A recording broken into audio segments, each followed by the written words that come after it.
Assalamualaikum warahmatullahi wabarakatuh. Sahabat Sarjana Makam Channel yang budiman, di video kali ini saya akan menceritakan sebuah kisah yang cukup menarik. Kisah pemuda desa yang sakit hati karena lamarannya ditolak dan muka ibunya diludahi oleh gadis pujaan hatinya, sehingga pemuda itu nekat untuk puasa 41 hari 41 malam dengan membacakan ajian Jaran Guyang. Bagaimanakah kisahnya? Jangan kemana-mana, jangan skip videonya.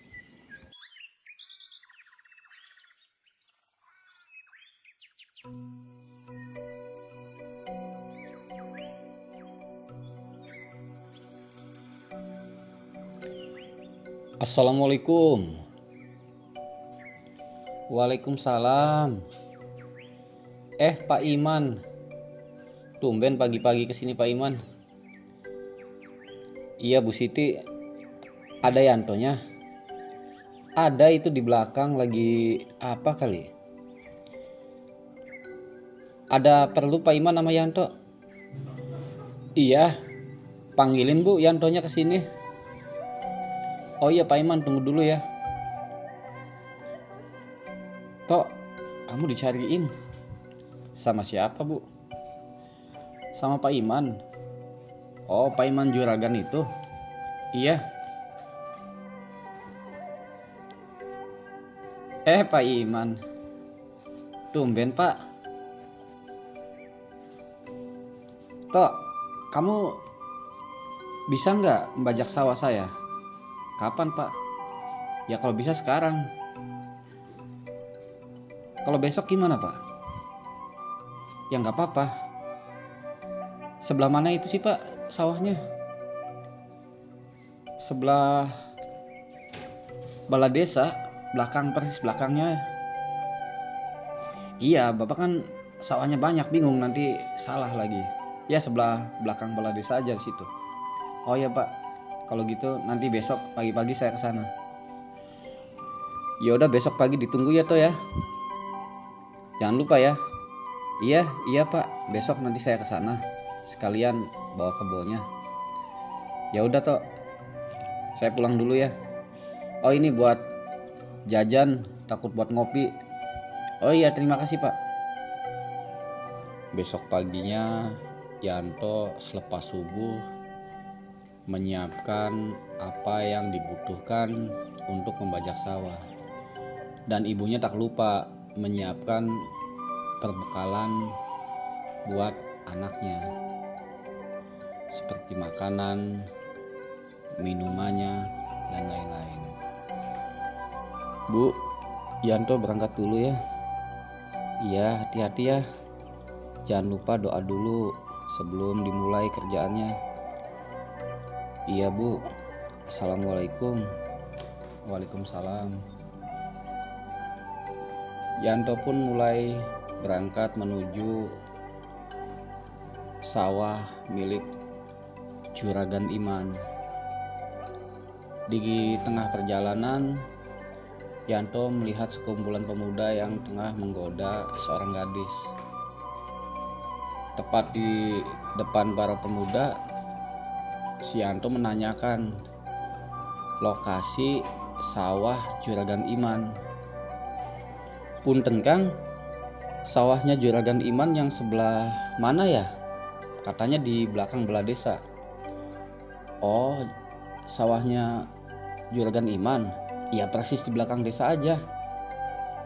Oh ya, terima kasih ya. Lalu Yanto meninggalkan para pemuda itu. Tapi Yanto sempat melihat sosok gadis yang tengah digoda itu.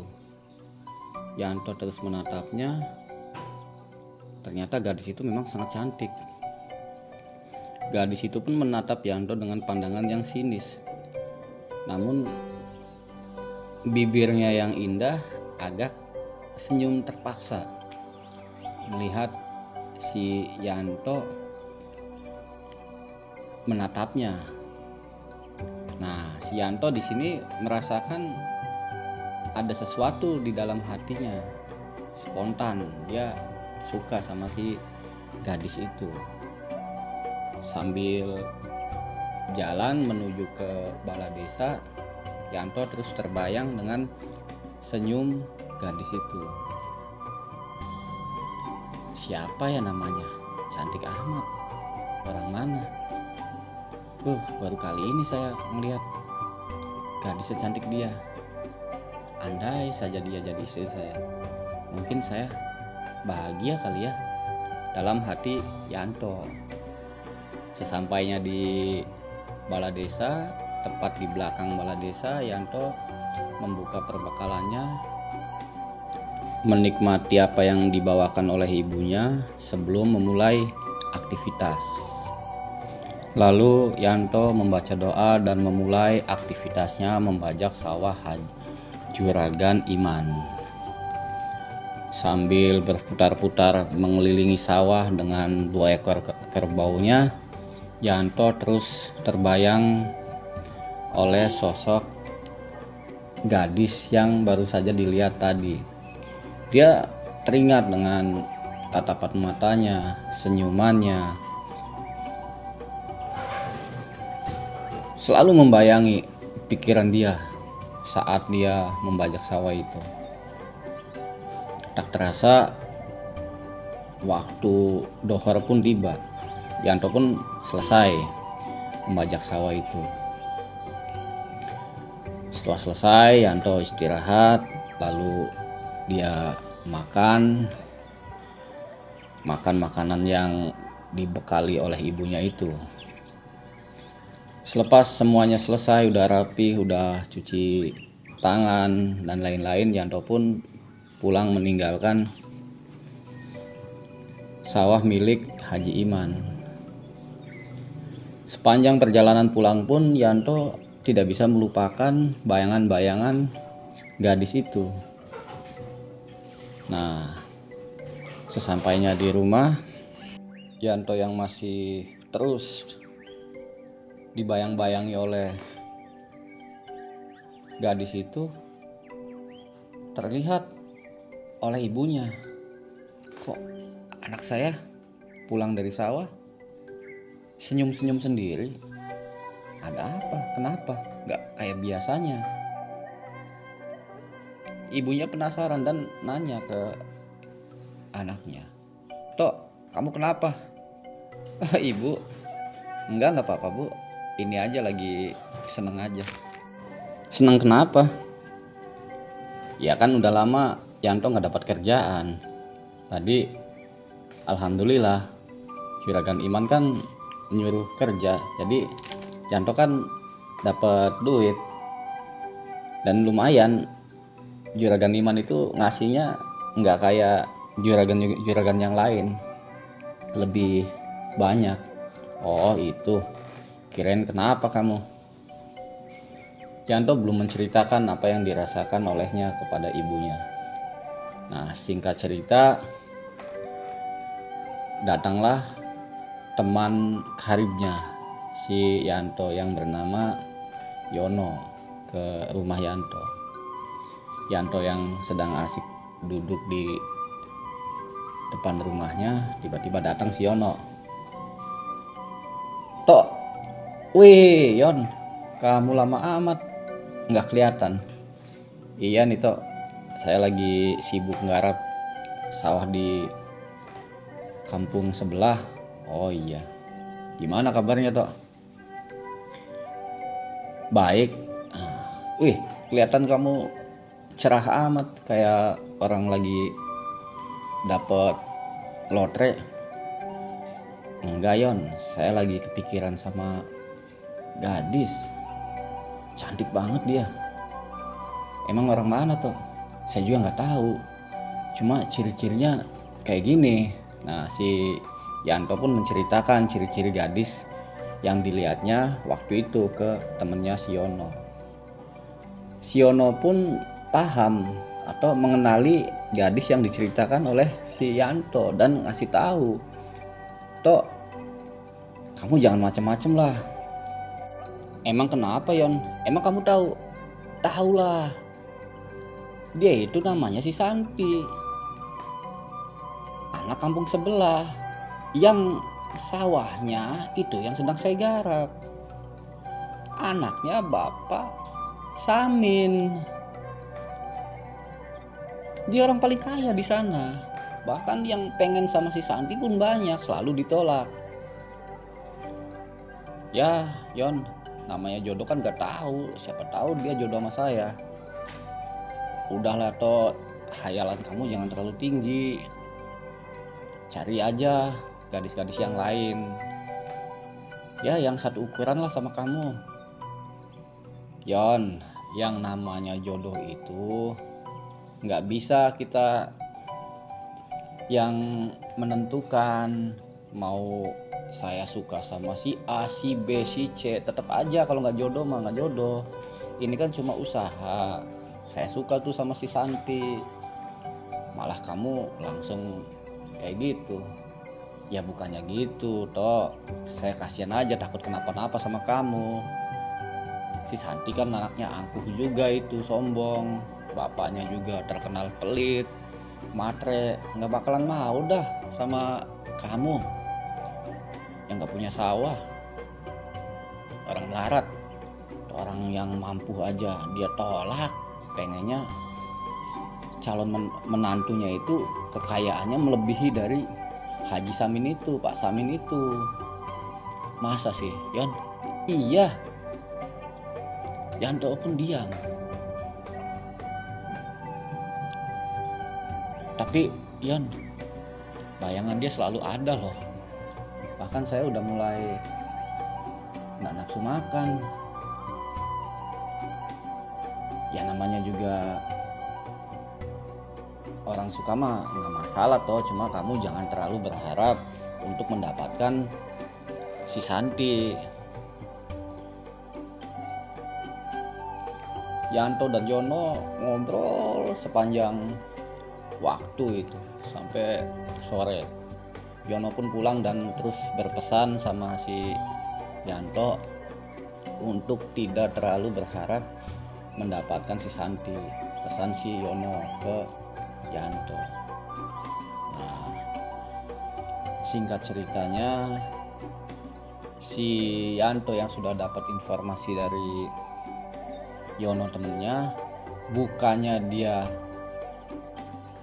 enggan untuk mendekati si Santi, justru malah makin semangat. Dia makin berhayal seandainya si Santi itu berjodoh dengan Yanto, hidup dia bakalan enak. Udah istrinya cantik, hartanya banyak, anak cuma satu-satunya, bapaknya udah tua. Yanto udah membayangkan, berhayal lah seperti itu. Berhayal sampai setiap aktivitas si Yanto itu selalu senyum, selalu berhayal. Emaknya pun mulai khawatir dengan keadaan anaknya. Dan ibunya nanya ke Yanto, "Tok, belakangan ini kamu kok kelihatannya seneng banget. Ada apa? Nggak biasanya kamu pagi-pagi udah mandi. Baju-baju dulu kamu yang nggak pernah kamu pakai sekarang dipakai. Kenapa? Ada apa?" "Oh iya Bu, saya lagi seneng sama gadis Bu." "Seneng sama gadis? Orang mana?" "Tetangga sebelah itu, tetangga desa. Namanya Santi Bu, anaknya Pak Samin." "Kok kamu tahu?" "Iya, kata si Yono kemarin main gitu." "Ya udah, yang penting kamu jangan terlalu berlebihan. Nanti kalau nggak kesampean nanti kamu sakit hati." "Iya Bu," nasihat ibunya ke Yanto. Hari-hari pun terus berganti. Hayalan Yanto pun semakin tinggi untuk bisa hidup dengan si Santi. Satu ketika si Yanto yang ingin membeli sesuatu ke pasar tak sengaja melihat si Santi. Kesempatan itu pun tidak disia-siakan oleh Yanto. Yanto langsung merapikan bajunya, rambutnya, semua dirapihkan dan langsung menghampiri Yanti yang sedang memilih aksesoris.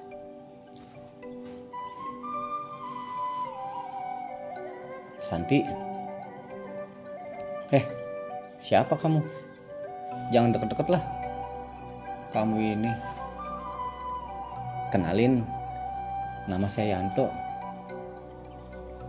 Masa bodoh, mau Yanto sama siapa? Jangan gitu, nggak boleh. Nggak boleh kayak gitu sama laki-laki. Kamu kan butuh laki-laki. Iya, saya memang butuh laki-laki, tapi bukan laki-laki kayak kamu.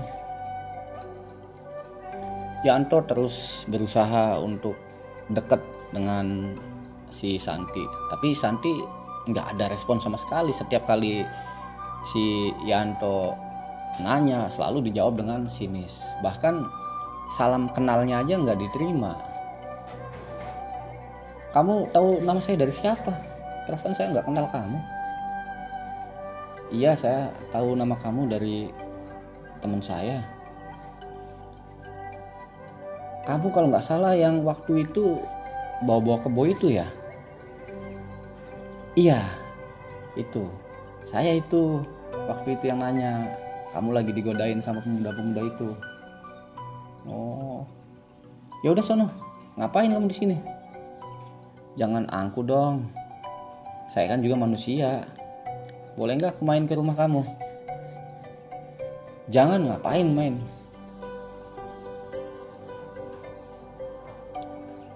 Ya udah kalau gitu, saya mau beli ini dulu, kata si Yanto ke Santi. Lah, masa bodoh? Apa urusannya sama saya? Yanto pun tersenyum terhadap si Santi. Yanti yang nggak peduli dengan si Yanto, ya terus saja dia memilih kebutuhannya di sebuah toko aksesoris. Nah, dari semenjak pertemuan kedua itu, Yanto makin gila. Sudah jelas-jelas itu tidak ada tanda sama sekali, tidak ada tanda-tanda sama sekali bahwa si Santi itu suka sama si Yanto. Tapi entah kenapa si Yanto itu seolah-olah si Santi itu ngasih harapan ke Yanto, padahal si Santi itu jangankan ngasih harapan, nerima salamnya saja dia nggak mau.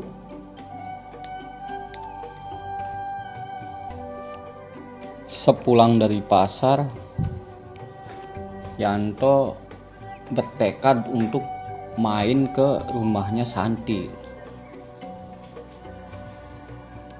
Yanto pun mengingat-ingat alamat yang diberikan oleh si Yono. Dia terus ngingat alamat detail dari si Yono temennya. Nah, malam pun tiba. Tepat jam 7:30 malam, Yanto berada di lokasi rumahnya Santi. Yanto kaget. Wah, rumahnya gede banget. Betapa beruntungnya saya kalau si Santi mau dengan saya. Yanto tidak berani masuk ke dalam rumah si Santi. Dia memandang rumah Santi dari kejauhan sambil berhayal.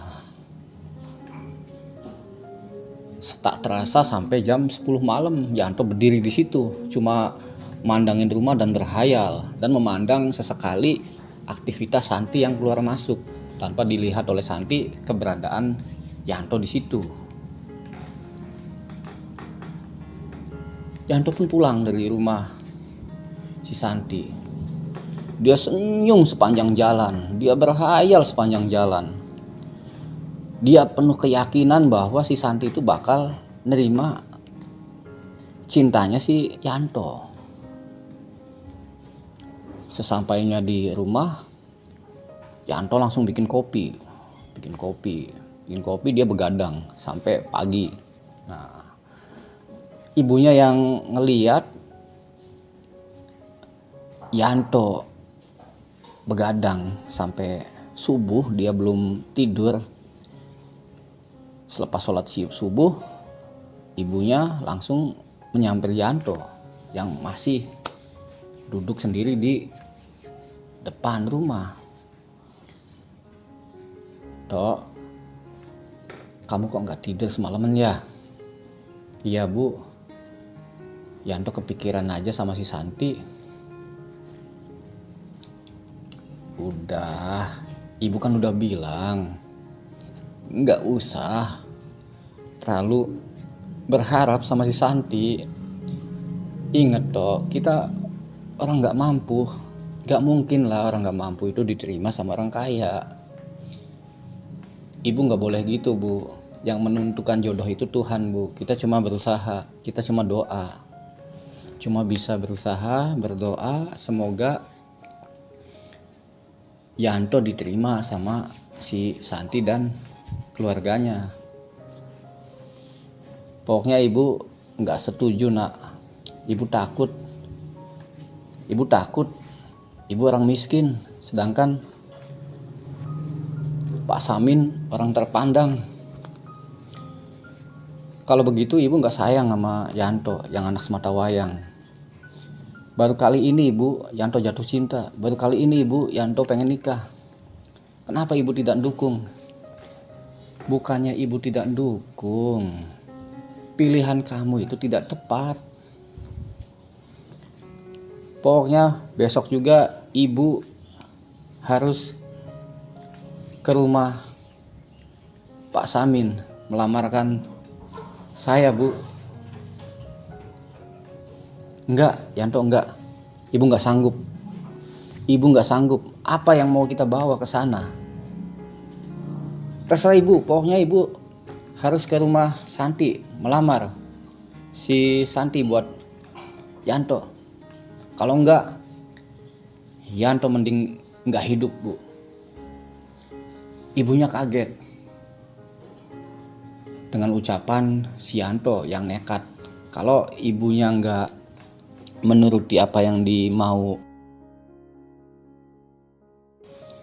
akhirnya ibu pun mengiyakan. Ya udah, besok ibu akan ke sana dengan tidak membawa seserahan apapun kecuali seekor ayam jago ini. Iya Bu, Yanto doakan semoga ibu selamat di jalan dan lamaran ibu diterima. Yanto hanya bisa doa dari sini ya Bu ya. Iya nak, doain ibu ya.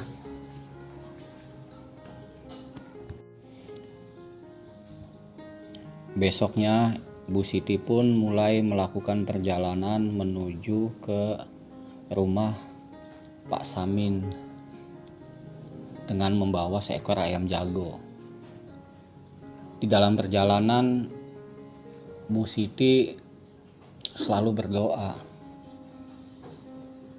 agar hajatnya terkabul. Sepanjang jalan Bu Siti selalu doa karena dia merasa tidak yakin dengan apa yang akan dilakukan. Dia masih tidak yakin kalau anaknya bakalan diterima. Namun dia karena tidak mau anaknya kenapa-napa, jadi dia tetap melakukan apa yang dipinta anaknya. Sesampainya di depan rumah Pak Samin, Ibunya gemeteran, dari kaki sampai kepala semuanya gemeteran. Dia takut. Sebetulnya dia tak sanggup melangkahkan kakinya menuju ke halaman rumahnya Pak Samin yang begitu mewah. Menurut Bu Siti yang sangat miskin. Dengan badan gemeteran dan ucapan yang berat sekali,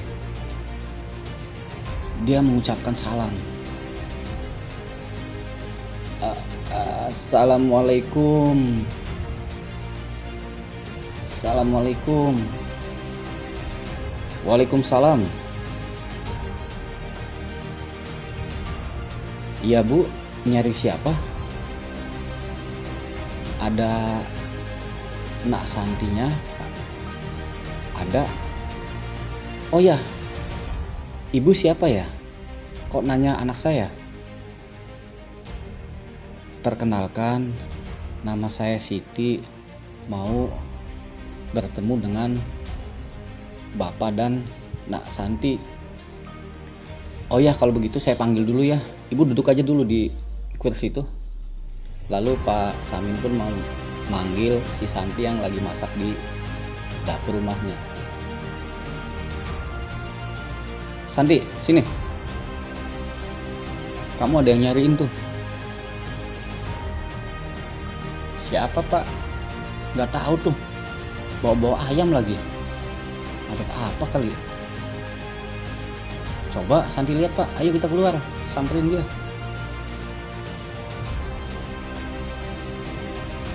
Oh, ini Nak Santi. Iya Bu, ada keperluan apa ya sama saya? Jadi gini Nak, saya adalah ibunya Yanto. Yanto siapa ya Bu ya? Yanto anak ibu yang katanya pernah ketemu di pasar sama Nak Santi. Nanti dulu Bu, saya ingat dulu. Oh iya, si Yanto yang waktu itu ketemu di pasar dan pernah juga ketemu waktu dia mau ke sawah dengan bawa 2 kerbaunya. Nah iya, itu anak saya. Terus mau apa Bu? Nah Yanti, maaf Pak Samin, sebelumnya anak saya menginginkan Nak Santi menjadi istrinya. Spontan Santi dan Pak Samin terkejut bukan main, kaget bukan main. Bu Siti, maksud Ibu bagaimana ini? Ibu jangan menghina saya. Banyak sekali pemuda yang mau dengan anak saya. Ibu yang hanya membawa seekor ayam jago, berani-beraninya Ibu ngomong begitu sama saya. Ibu sudah menghina saya. Bukan begitu. Yang namanya jodoh kan Pak tidak tahu. Jangan nasehatin saya. Sudah, sono pergi. Gak sudi saya punya besan kayak kamu. Pak Samin langsung marah. Begitupun Santi. Bu, ibu itu harus tahu diri dong. Anak ibu itu orang gak punya. Jangan berhayal dapetin saya.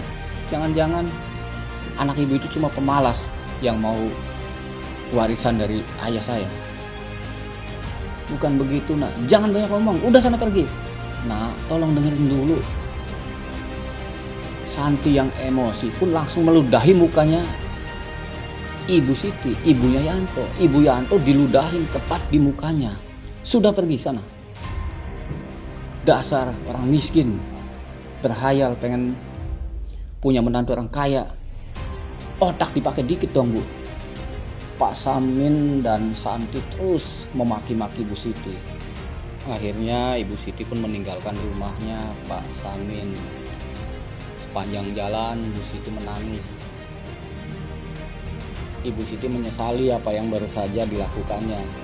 Padahal jelas usahanya itu bakalan sia-sia. Bu Siti sangat sakit hati. Bagi Bu Siti, ditolak itu tidak masalah. Tapi yang membuat sakit Ibu Siti adalah ketika si Santi meludahi mukanya Ibu Siti sampai 3 kali. Ibu Siti tidak terima dalam hatinya. Sepanjang Ibu Siti belum pernah yang namanya dimaki-maki, apalagi sampai diludahi. Nah, sesampainya di rumah, Yanto pun yang sedari tadi nunggu kepulangan ibunya, yang pengen tahu hasil dari lamarannya itu, langsung nanya,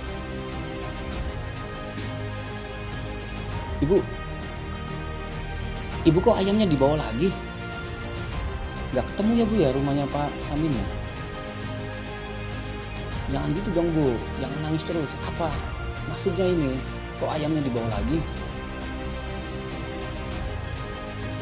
Ibu Santi tidak menjawab. Ibu Santi cuma nangis, duduk menunduk. Yanto yang penasaran. Bu, Yanto dari tadi di rumah nunggu. Kok ibu datang-datang cuma nangis, gak ngomong. Nak, ibu sudah menemui Pak Samin dan si Santi. Ibu sudah menjelaskan apa maksud dari kedatangan ibu ke Pak Samin dan Santi. Namun sayang Nak, lamaran kamu ditolak, lamaran kamu ditolak, lamaran kamu ditolak. Masalah ditolak gak masalah Nak buat ibu. Ibu sakit hati Nak. Ibu diludahin sama si Santi sampai 3 kali. Apa? Ibu diludahin sama si Santi? Iya. Sudah kamu pergi aja lah, Dik. Kamu ini bikin malu ibu aja. Bu, maafin Yanto ya Bu ya. Selama hidup, Yanto mungkin belum pernah membahagiakan ibu. Namun, betapa sakitnya, betapa menyesalnya hati Yanto Bu, yang sudah meminta ibu untuk datang ke rumah Samin.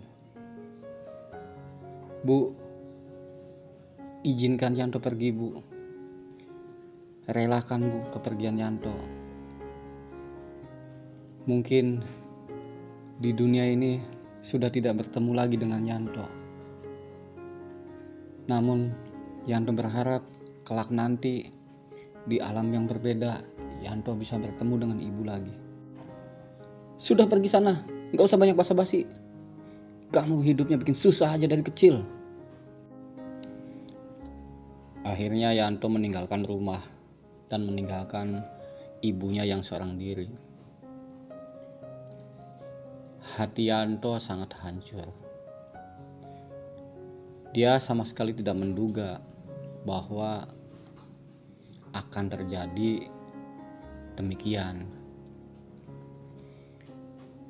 Dia sangat menyesali. Namun dia tidak bisa lagi tinggal dengan ibunya yang sudah mengusir dia. Yanto berjalan gak tahu arahnya, dia mau kemana. Sampailah Yanto di sebuah gubuk, tempat peristirahatan para petani di tengah sawah. Yanto di situ melamun. Bahkan dia udah tidak bisa lagi makan dan minum.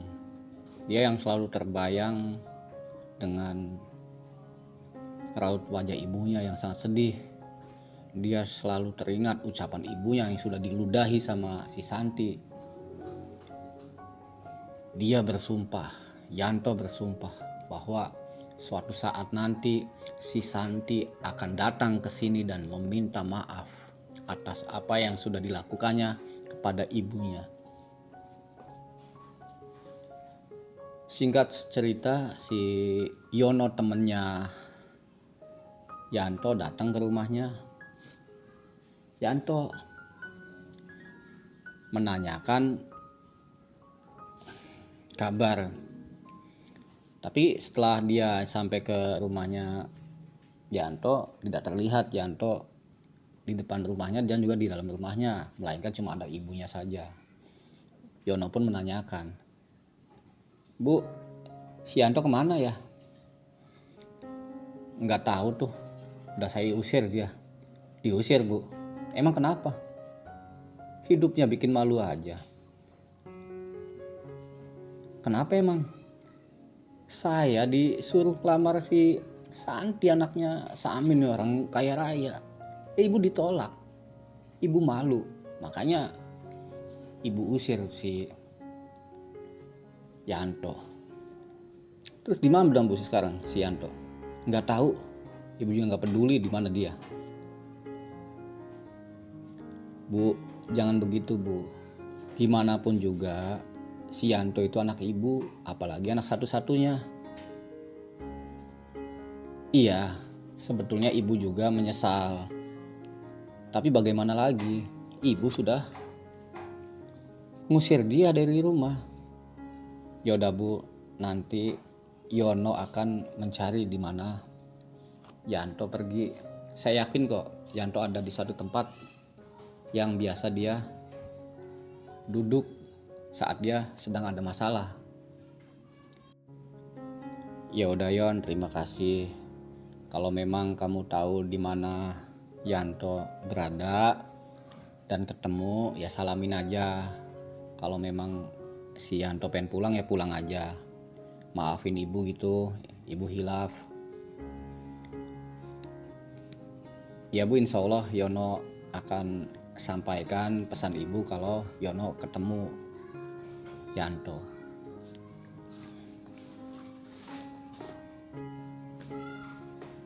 Yono yang teman kecilnya Yanto ya udah pasti tahu si Yanto itu bakalan pergi kemana.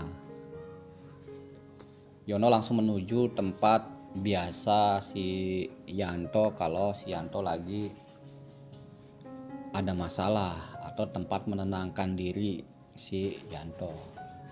Betul saja, si Yanto ada di situ. Dia pandangannya kosong melamun. Si Yono pun langsung nanya, "Tok, kamu kok ada di sini?" "Sudahlah Yon, sebaiknya kamu jangan di sini dulu, tinggalkan saya sendirian. Saya lagi sakit hati Yon, lagi pusing."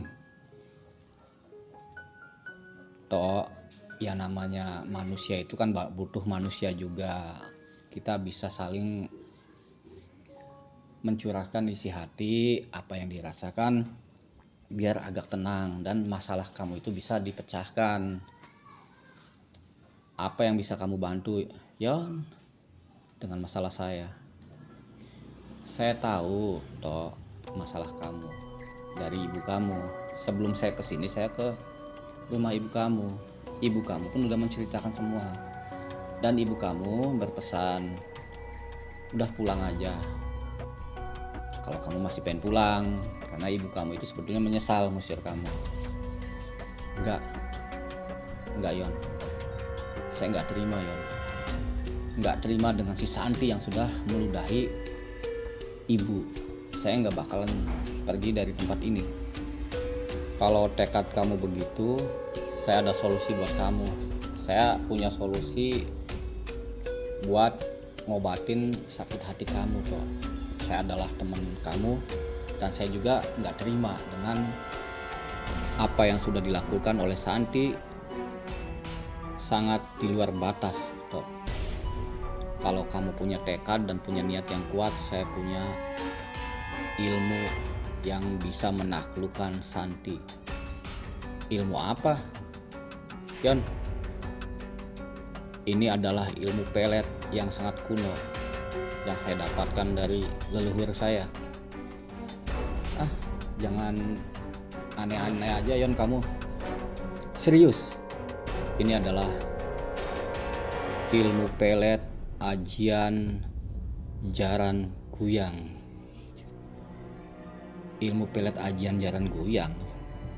"Iya, siapapun wanita yang sudah berani menghina atau menolak cinta kamu, dia akan berbalik kepada kamu. Dia akan tunduk, dia akan selalu merindukan kamu, bahkan dia bisa gila. Yang bener Yon, saya serius toh, saya nggak main-main. Asalkan kamu mau melakukan ritualnya. Ritualnya apa? Tolong ceritakan. Ritualnya begini. Tuh. Kamu harus puasa 41 hari, 41 malam, tidak boleh makan dan minum. Yono, tidak ada satu manusia pun yang jadi saksi terkecuali kamu.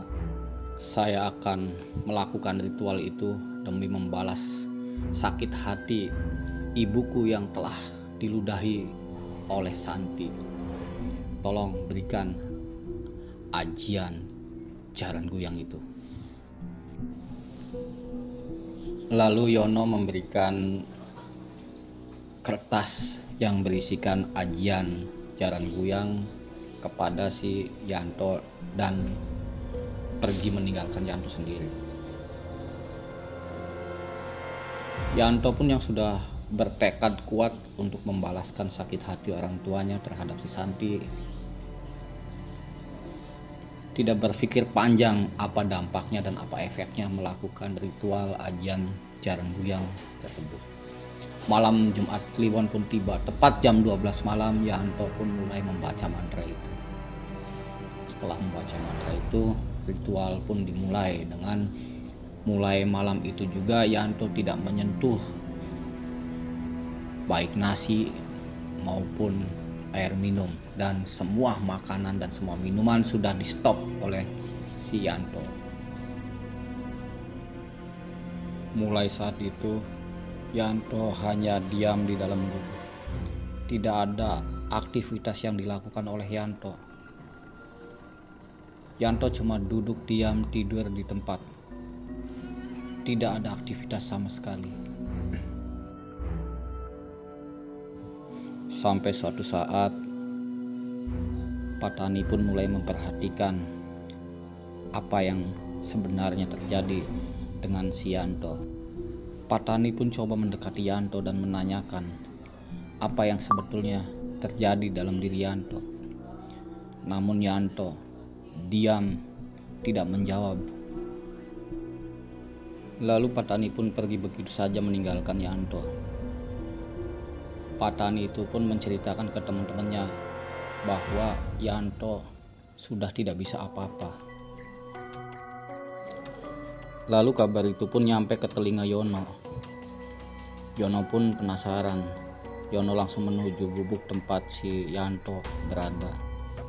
Namun ketika sedang berada di perjalanan, tidak sengaja Yono melihat si Santi sedang diikuti oleh anak-anak kecil. Yono pun kaget, bukan main. Yanto temanku, ternyata kau berhasil. Kau telah membuat Santi jadi gila. Yono pun langsung mempercepat jalannya menuju gubuk tempat si Yanto berada. Sesampainya Yono di tempat Yanto, Yono terkejut. Yono sangat prihatin melihat keadaan si Yanto. Badan Yanto sudah terlihat kulit dan tulang saja. Matanya sudah masuk ke dalam. Yono langsung menanyakan Yanto, "Yanto, gimana kabar kamu?" "Yono, sudah lama saya tunggu. Apa jangan-jangan kamu bohong? Ajian yang kamu berikan kepada saya itu tidak mendapatkan hasil sama sekali." Tenang Yanto. Justru saya kesini mau ngasih tahu, kamu sudah berhasil Yanto. Kamu sudah berhasil. Yanti sudah kamu taklukkan. Yanti sekarang sudah gila. Saya melihat sendiri. Dia sedang diikuti oleh anak-anak kecil. Yang benar kamu Yono, jangan bohong kamu. Iya Yanto, sudah sekarang kamu buka aja. Saya bawain minumnya. Tidak, maaf Yono. Sebelum saya lihat sendiri si Santi kesini dan sujud ke saya tidak akan buka puasa saya. Yanto, percayalah, si Santi udah gila. Udah buka aja. Tidak Yono, tidak akan. Saya tidak akan buka puasa ini sebelum Santi sujud di depanku. Ya sudah Yanto, semoga kamu kuat. Doain saya saja, doakan saya Yono, semoga saya kuat. Ya udah, saya pulang dulu. Setelah si Yono pergi meninggalkan si Yanto sendiri, Yanto melihat ada seorang yang menuju ke tempatnya dengan rambut yang acak-acakan, langkah yang gontai. Yanto sangat penasaran siapakah wanita itu yang mendekatinya. Tak diduga, ternyata dia adalah Santi. Santi pun langsung jatuh di depan Yanto dan berkata, "Yanto kekasihku, ayo kita pulang. Sudah lama saya mencarimu Yanto. Ayo kita pulang, kita menikah. Kita adakan pesta yang besar Yanto, ayo. Saya tiap malam merindukanmu Yanto." "Oh, ternyata kamu Santi. Bukankah saya gak pantas buat kamu? Bukankah saya orang miskin yang gak pantas buat kamu? Kamu kan orang kaya. Kamu kan orang cantik. Saya gak pantas buat kamu." "Tidak Yanto, maafkan Santi. Santi menyesal. Ayo, udah kita pulang." "Tidak. Saya tidak pantas buat kamu. Saya orang miskin. Kamu orang kaya." "Tidak. Maafin Santi Yanto. Maafin. Tidak bisa. Kamu orang gila. Kamu sudah gila. Saya gak mungkin menikah dengan orang gila." "Yanto, ayo pulang. Saya capek. Saya udah capek. Udah lama nyari kamu kemana-mana. Ayo pulang Yanto, kita nikah." Suara Santi pun perlahan mengecil hingga tiba-tiba si Santi itu roboh dari sujudnya. Yanto kaget, apa yang terjadi dengan si Santi. Setelah Yanto ngecek keadaan si Santi, ternyata Santi sudah meninggal. Yanto pun bingung bagaimana ini. Badan dia aja lemas, dia nggak bisa berbuat apa-apa untuk nolong si Santi. Nah, dari kejauhan warga mulai pada datang ke tempatnya si Yanto. Ada apa ini? Tahu ini si Santi meninggal." Dari belakang si Yono pun datang. "Yanto, kenapa ini? Ini Santi tiba-tiba meninggal." Yaudah, ayo kita angkat. Warga pun sibuk ngurusi jenazah si Santi yang meninggal setelah meminta maaf ke Yanto. Namun sayang Yanto yang sudah sakit hatinya tidak membukakan pintu maafnya buat si Santi. Nah, dalam keadaan yang sangat ramai, tiba-tiba si Yanto pun mulai kejang-kejang si Yanto. Dilihat sama si Yono. Yanto kamu kenapa? Yanto?" "Yon, saya sudah tidak kuat Yon. Terima kasih kamu sudah membantu saya. Dan saya sampaikan pesanku buat ibu. Tolong ikhlaskan saya. Saya sudah tidak kuat Yon. Saya tidak."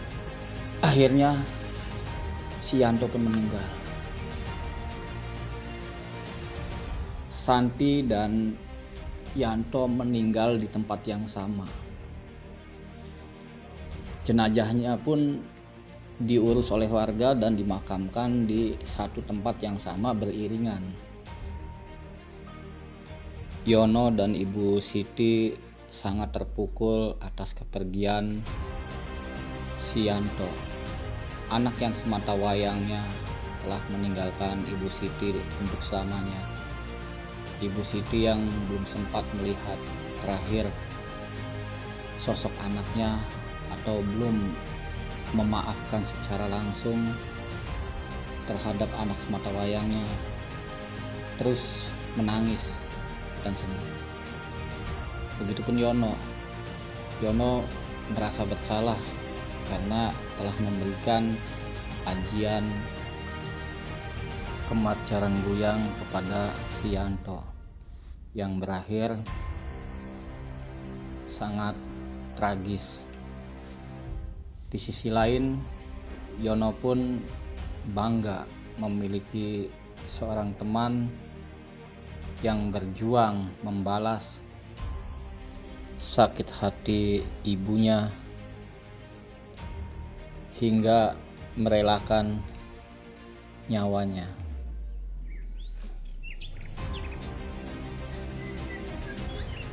Ibu Siti dan Yono pun akhirnya meninggalkan makam Yanto. Sepanjang perjalanan, Yanto pun menceritakan sebetulnya apa yang terjadi pada si Yanto. Yono dengan terpaksa mengakui bahwa telah memberikan sebuah ajian kepada si Yanto hingga si Yanto tiada. Namun ibunya tidak menyalahkan si Yono, bahkan berterima kasih karena sudah membantu keluarganya. Itulah kisah dari saya, kisah perjuangan seorang anak yang memperjuangkan harga diri orang tuanya, juga sebuah kisah yang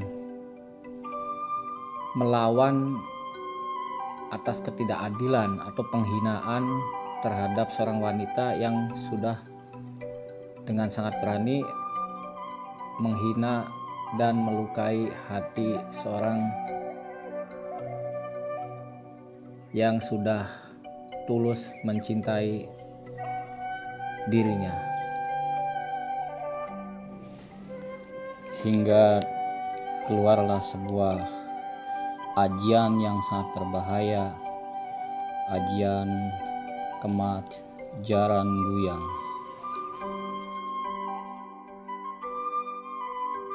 Sekian cerita kali ini.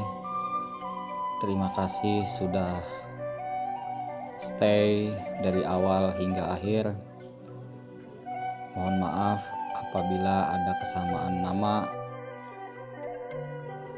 Sekian dan terima kasih.